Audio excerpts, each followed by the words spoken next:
tumatanda kang paurong. Yan ang lagi nilang sinasabi.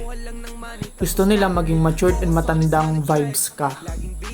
Pero yan ang hindi ko sinusunod. Tama na maging man, pero hindi dapat nawawala ang pagkabata mo. Lahat ng lalaking iniwan na nila ang pagkabata nila ay tumanda ng todo ang itsura and mas less na yung ngiti at tawa nila. Ang point ng pagpaparami ng pera ay para lalo nating magawa ang mga trip natin nung bata pa tayo. Yung mga laruan na kotse ay sports car na. Yung mga dayo natin sa kabilang village ay ibang bansa na. Same na kulitan with the homies. And kung noong bata gusto natin ng kalayaan dahil may mga pera na tayo ngayon, mas lalo na tayong malaya dapat.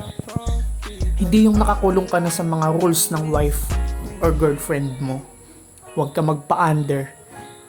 Stay cold. Mag-improve ka parati. Keep showing up. That's it. This is Luck. JMats. Learn and consume knowledge. 2 joints pa din hanggang doomsday.